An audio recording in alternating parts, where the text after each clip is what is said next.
Hey, what's up, everyone? This is 2 Point Stand. This is Uriah. I'm Julio. Welcome back. So, man, it's been a couple weeks since we talked about the Super Bowl. I think it's time to make some new videos, some new content. And what we were talking about is talking about our favorite teams. He likes the Falcons. I like the Chargers. So this video right here would be how to fix the Chargers. So what do you think? Yeah, no, I mean, my personal opinion is like, we want to give at least what we know. You know what I mean? At least I want to talk about what we know. And Right. I can say for a fact, I watch every Falcon snap. I watch a lot of Charger snaps being your friend and also living in San Diego now. Yeah. I watch a lot of Chargers football. I can't say I watched every Cincinnati Bengals snap. So I can't talk much on them. Do I know about them? Of course. But I'm not as, knowledgeable as I am, like say the Falcons and Chargers. So For sure. I think that's where we're starting off at. For sure. And then we can go down the list of other teams, you know what I mean, that Yeah. we have watched a lot of. Okay. You know what I mean? Like I said, I'm not gonna say the Dolphins and Bengals I watched a lot of, so we'll leave them for last if we get a chance to continue to watch film in the off season. But yeah, we definitely want to talk about like the NFL off season, team building. One of my favorite parts of football, period. You know what I mean? Yeah. Which is the free agency and then the draft. For sure. And so we want to let's tackle the Chargers first, I believe. Let's do it. Let's go. And so you got the Chargers finished 5-11 last year, right? Brutal, man. Yeah, Brutal. 2-6 in their last 8 games, lost their final 3, retained Anthony Lynn. So what are your opinions on that? Well, look, I'm a fan of Anthony Lynn. Why? Because he's a player's coach, and I think that's really important. Being a head coach, you got to have a real close relationship with your players. You want to build that that trust. You want to build that camaraderie in the locker room, and it all starts with the head coach. And if he's like your buddy, you know what I'm saying, and he's pouring positive messages to you and hyping you up as a friend would do. I think that that's big. That's huge. We also saw it with in Tennessee. He's a player's coach.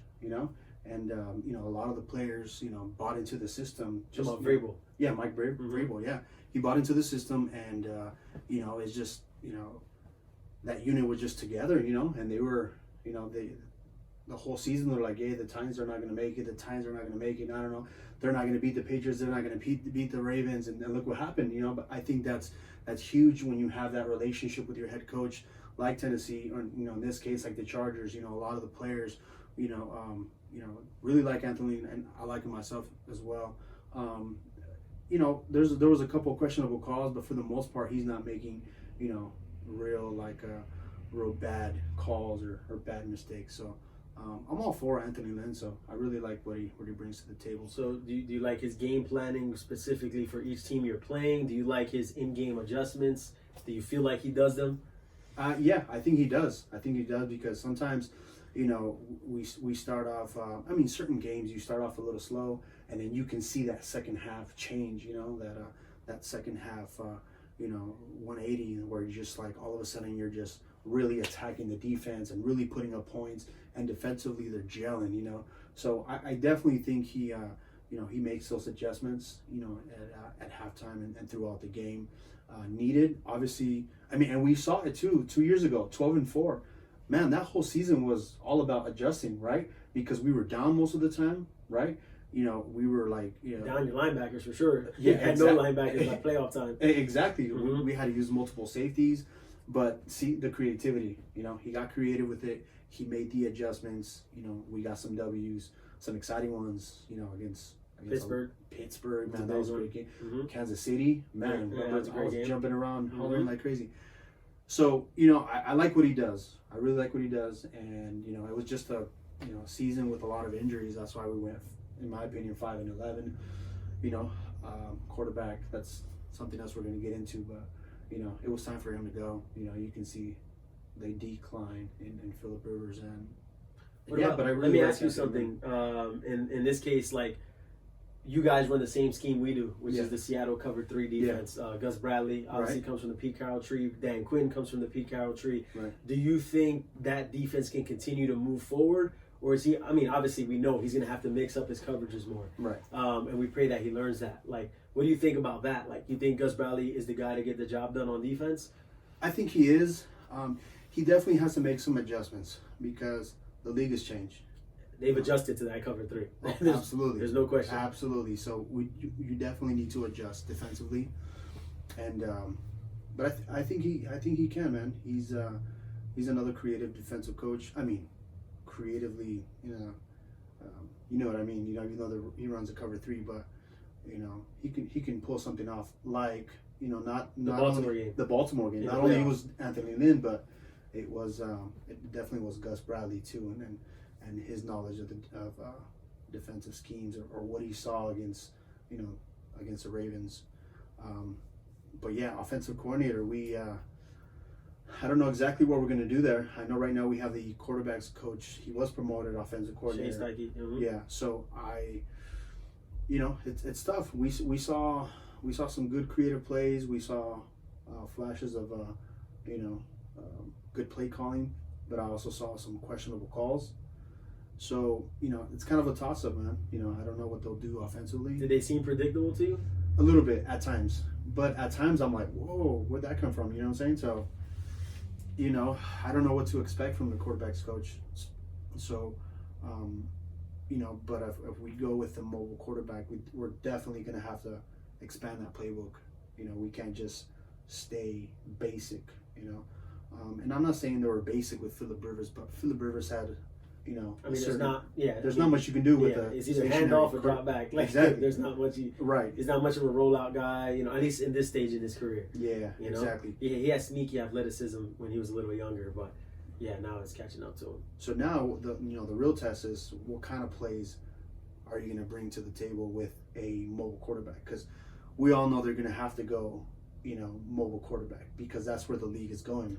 The mobile quarterback, So it's not that difficult, and the reason why I say that is, okay, it's hard to coach what you don't know, right? Like, some coaches don't know what they don't know, and that's the sucky part. But like, if you're as humble as, let's say, Sean McVay, where McVay can sit there up and literally say, hey, you know what? I stole that play from so and so. Right. You know what I mean? I stole that play from Andy Reid. I stole that play from Kyle Shanahan. I stole that play from whoever. Right. And you're able to, be good enough to watch it on film and then teach it to your guys. Hey, why not? Like, hey, there's enough running quarterbacks out there that you can steal plays from. For sure. Obviously, Baltimore. You know what I mean? Mm-hmm. What they did. Obviously, Kyle Shanahan had some really creative play calls. Josh McDaniels is going to have some pretty creative play calls. And then, obviously, what Sean Payton does with Taysom Hill. You know what I mean? It's that's like crazy. Yeah. All you got to do. That's enough. You just watch game plan. Those 4 offensive coordinators right there. You can steal enough plays to add them to your 5 play from each. Come on. Yeah. Like, that's definitely expanded that play. absolutely. Sure. You know what I mean? And they're not expecting that from the Chargers. Right. But moving from the coaching side to the personnel side, what's the Chargers' weaknesses that you want to fix? That obviously we know that need to be fixed in order for them to be better in 2020. It's going to have to be offensive line, specifically tackles, left and right tackles. Man, they were brutal. I still think that our core of Mike Pouncey, Dan Feeney, Forrest Lamp, like, that's a pretty good core. Even though I think it's like every offensive line, man. Like, you just got to be healthy, and some guys are just going to get hurt. It's just part of being an offensive lineman. It's very rare that all your definitely line, for the Chargers, and definitely for Chargers. I guess it's an injury-prone team. But I like that core of Pouncey, Feeney, and Lamp in the middle. But we have Russell Okung as a left tackle. Man, he just can't stay on the field. They gave him a hefty contract. I think it was like four years, and he's averaging about $13 million a year. Yeah, exactly. So, man, I don't know. I think we just have to move on from Russell Okung. Cut him. We might take a $2.5 million hit. But at least we don't pay $13 million for somebody that can't stay on the field. So definitely replace the left and the right tackle too. Sam Tevye, I don't think he's the answer either. So we definitely got to look for some tackles, whether it be in the NFL draft or free agency, But I think that's the biggest weakness right now, the offensive line, especially if we're going to draft a new quarterback. And even if we don't draft a new quarterback and we get Tyrod Taylor for the next, who knows, I'm just saying 2 to 3 years, you got to protect the quarterback regardless, So you can't have that quarterback running for his life all the time. So, and not only that, but you got to create some good run plays, and you got to open some holes, So definitely tackles right now are our weaknesses, and I think we also have a weakness at defensive back, cornerbacks. We have Casey Hayward, on Desmond King. We don't have a lot of options on the other side, that can help Casey Hayward. So definitely secondary tackles, and I would say some linebackers, man, some depth at linebackers, especially speed. Because we have Denzel Perryman, a little on the not slower side, but injury prone. Injury prone. I think he's a run stuffer. Yeah, He's not much of a coverage linebacker. Exactly. And then you also have Thomas Davis. He's up there in age. Yeah, he's 35, 36. So you have a run stuffer, and then you have somebody that's a little bit older in age. There's not much option at Kaiser White. I mean, you have somebody there. He's athletic too, but he's always. I don't want to say always, but he's definitely injury prone too. Once in a while he'll come out and play 2-3 games, and all of a sudden he's out for another 3 or 4 games. So I think from linebacker, tackles, and defensive backs are the biggest weaknesses of the Chargers. Obviously, I mean, I don't want to say the quarterback is a weakness, but we're definitely gonna. You need one. In my opinion, it's been announced, right? You guys are transitioning from Phillip Rivers. Yeah. So there's no question, one way or another, you're gonna have to do something. So the question becomes: are you in win now mode with the team you have? So like, do you go after a Tannehill, Tom Brady, whatever the rumors that are out there? Are you going for one of those guys? You know what I mean? Or are you thinking of at that number 6 pick, going for your guy? Yeah, I don't think you sign one of those free agents and pay him big bucks, 30 million, 35, 32, whatever it may be, 20 million, 27, doesn't matter. Like, that's a lot of millions. But I think right now, we are on a win now. To answer your question, we definitely got to win now because we have the defense, defensive players, at receiver. But I think at number 6, you have to go quarterback. You have to go quarterback. You don't spend 30 million, in one season for Tom Brady or Tannehill or another stationary quarterback because Mariota's out there. No, I'm just kidding. I'm just messing with you. Or you can go sign Taysom Hill to a restricted free agent contract. He's not going anywhere. I think you got to draft, man. You got to plan for the future. You got a new stadium coming. I think you go draft a quarterback and have him sell some seats. Yeah.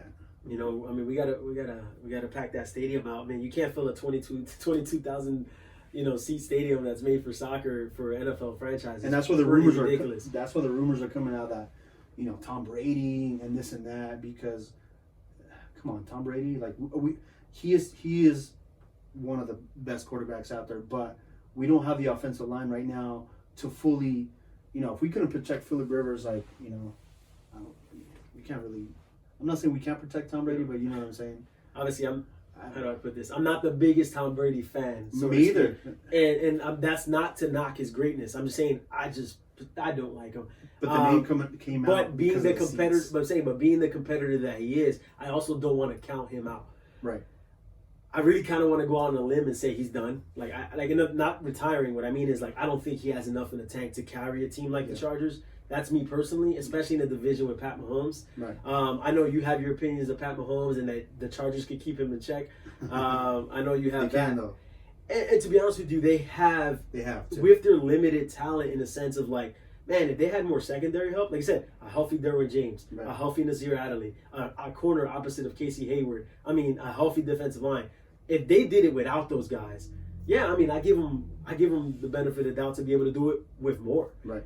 So it's I give you that for sure, but I'm with you. I think I'm hoping, you guys been with Phillip Rivers since 2000 and the 4 draft.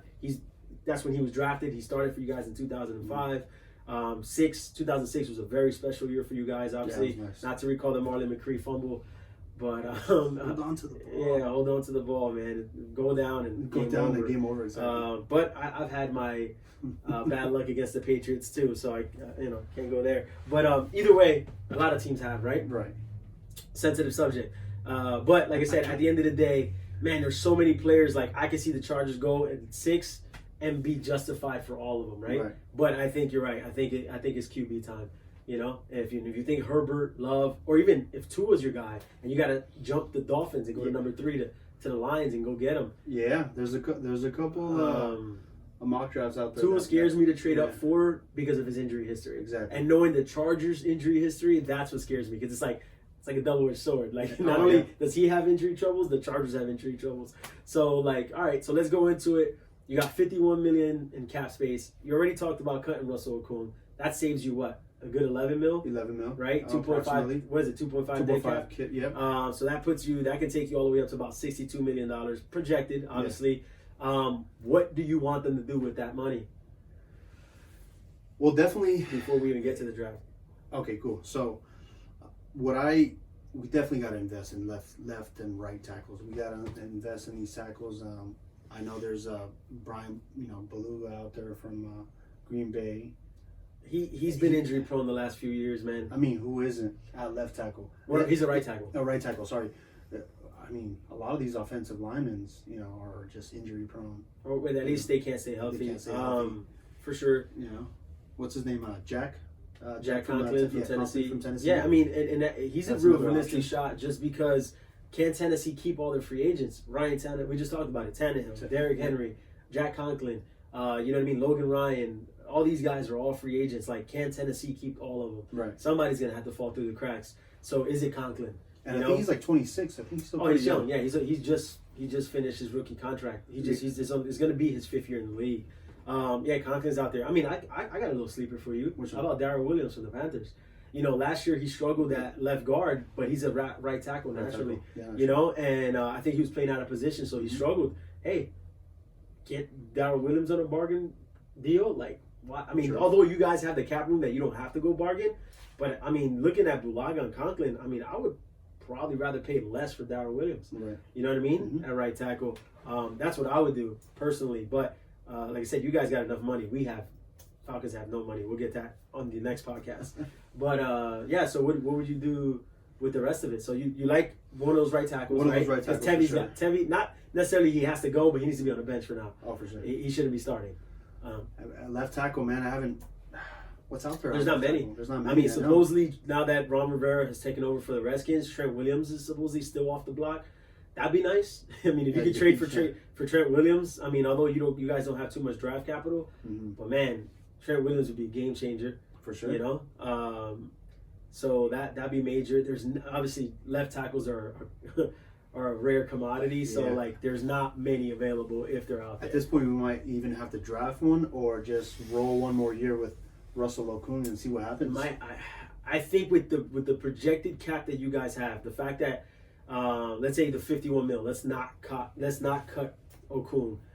With $51 million on the table, I think you can keep Okung for one more year. Just because the tackles that you want and you can get, you would have to take at 6 unless you trade back. And we just talked about you guys need to go quarterback. We need to go quarterback. So I don't know if at the 30, let's say 38, 39 that you guys pick in the second round, that you're gonna be able to get one of those tackles. I think they'll be gone.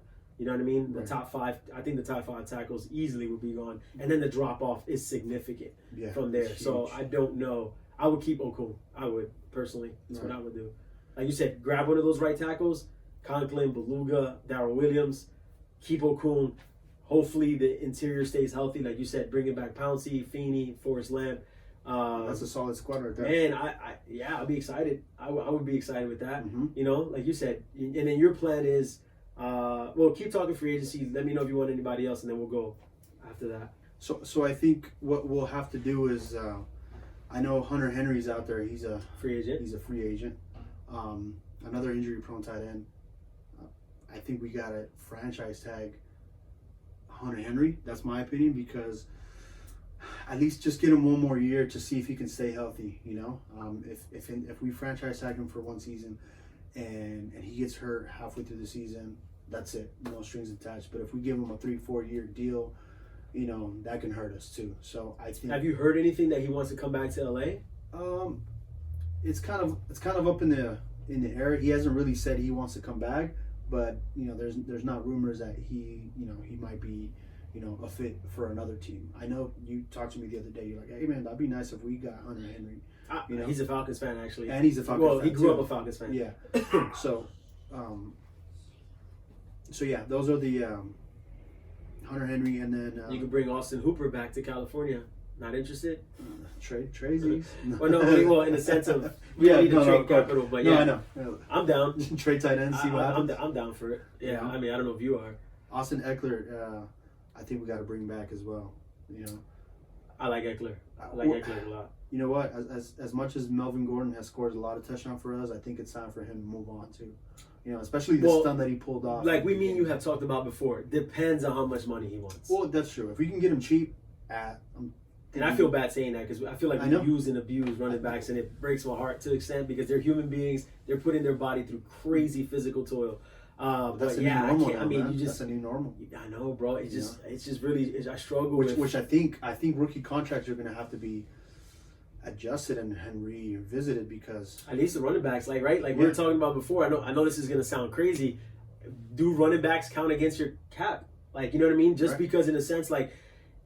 It's not fair what we're doing to their bodies. You know, we talk about player safety, but we're being such hypocritical because one of the biggest, like I said, that takes the most pounding is the running back position. Mm-hmm. And, you know, we're basically saying, you know what, I'm going to draft one, and the moment his contract is up, I'm going to draft another one. Get another one. Exactly. And it's just like literally here, somebody else can sign you and do whatever they want with you. But like even Christian McCaffrey. Of course. Think about it because look what how many touches he had last they year. were, you know, we're going a little off subject, but I just got a point to make. You know, since we're talking about the running backs and how somebody came out and said, "Hey, you know what? Carolina's going to have to make a hefty deal if they really want Joe Burrow and pair him up with Joe Brady. You know, and one of those players could be a Christian McCaffrey. Just so Cincinnati is like, okay, I'm listening. You know, let me see what you got because right now I don't think Cincinnati's going to trade that number 1 pick, but. You know, if like I said, Carolina really wants, to pair that quarterback offensive coordinator duo, they'll throw in a deal like some picks and even Christian McCaffrey. And I know and most people are gonna look at you like, bro, you're talking crazy. You're crazy. But I get you. No, you're right. Because let's taking a beating visit the last 2-3 years. Well, let's visit the second contracts of running backs. Ezekiel Elliott, what did he look like last year? Slow, really slow, beat sluggish. Up. Todd Gurley. Where was he? MIA. He won you a fantasy football championship 2018, killed you in 2019. Le'Veon Bell. What did he do? Nothing. Devontae Freeman. Nothing, man. I mean, like you can, like they said, like I feel bad because like the owners have a point, like and the GMs have a point. Yeah. Hey, like there's no way we could throw money into the running back position. It's just not wise.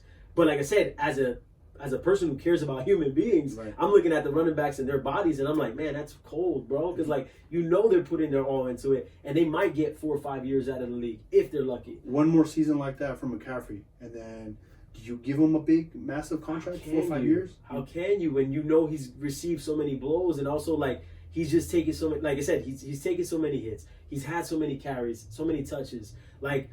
You can't expect 4 or 5 years more of this. You just can't. The way the NFL's been going and the way these running backs have been moving, I mean, and he's a fine specimen. Like he's built like a Greek god, and like you know what I'm saying, like super handsome kid. Like I love McCaffrey, by the way. Even though he's in my division, he's a Panther.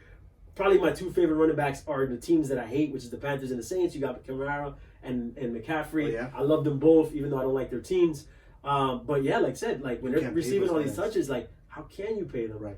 So we go back to Melvin Gordon. Like, if we can get him at, you between bro, 6 and honestly between you 6 said and 8, and I was like, bro, that's a lot. That is a lot because that's what they paid Freeman. Freeman, that's what I'm saying. And I don't even like that contract. But I mean, like it'd be cold hearted to give him like 4 or 5 mil, but like, bro, but 6 to 8. If we can do 6 to 8, okay. You're being generous, and I appreciate you for it. Yeah, like seriously. But like, I really don't. It's time to move on. But you know what? I definitely think Austin Eckler is a better weapon for a new quarterback. Oh, he balled last year, bro. Tyrod Taylor, or who I really like coming out of number 6 for the Chargers is Justin Herbert. I think you give him a weapon like Eckler, and maybe you draft a running back in the 3rd, 4th round. Somebody a little bit more stocky and tall. And then you combine those 2 1-2 punch.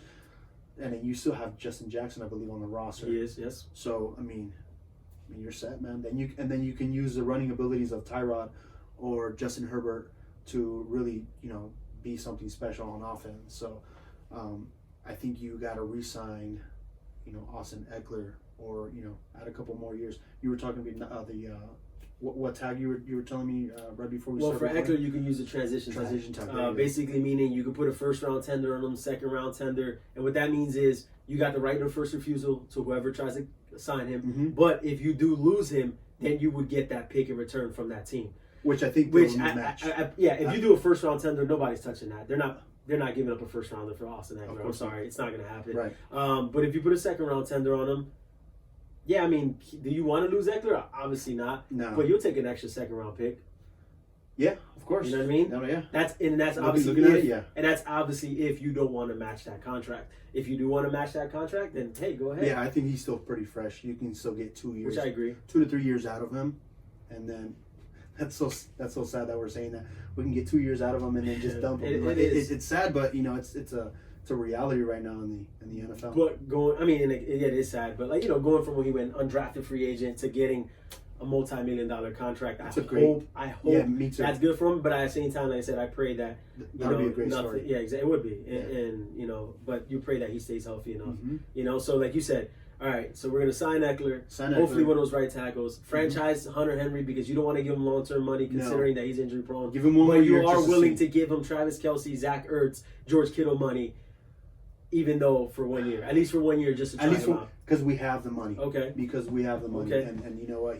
He's done good things for the team. And if he stays healthy, he's definitely a great weapon for you are talking about $13 million. I know. Okay. I really am. But, I mean, who else is out there that we can possibly get? Eric Ebron's a free agent. Austin Hooper's a free agent. You got the kids coming out of college, like Cole Kmet from Notre Dame. You got Hunter Bryant from Florida Atlantic. Right. No, I don't think you have a Hunter Henry that can contribute immediately, obviously, unless you bring Hooper back. And Hooper, you're gonna have to give him time. You're gonna have to give him money too, just like you're gonna give Hunter Henry. So, right. But I guess at that point it makes perfect sense. And like I said, now. So right there, the team's already looking good. It is. I agree. Any like scrappy? I don't want to say scrappy, but like maybe bargain bin cornerback that you would like. Would you? I mean, I don't like Josh Norman. Would you want a Josh Norman? I don't want him. No, I think Josh Norman's years are done. He did what he did, and that was it, But I don't know, man. I like Jeff Gladney, man. I'm hoping we can, he can drop to the second round. I doubt it. It's gonna be tough. It'll be tough, but just if he because the corner market in the draft, there's only a few that are basically top tier, right. And then like I said, just like with the tackles, they drop off significantly, and then you have deep receivers, like deep at receivers that like if you're a team that needs a corner receiver in the bottom half of the second round, first round, most likely you go corner and then go get your receiver in the second, third round. That's how deep it is at receiver. That's where I'm thinking we should also either, pick up a free agent wide receiver or just drop one. But like you said, the wide receiver draft is just deep, this upcoming year. So we'll definitely need a speedy receiver to, take the top off for guys like, Do you think Travis Benjamin comes back on a cheaper deal? He did get good money for barely producing. Let's be real. No, for sure.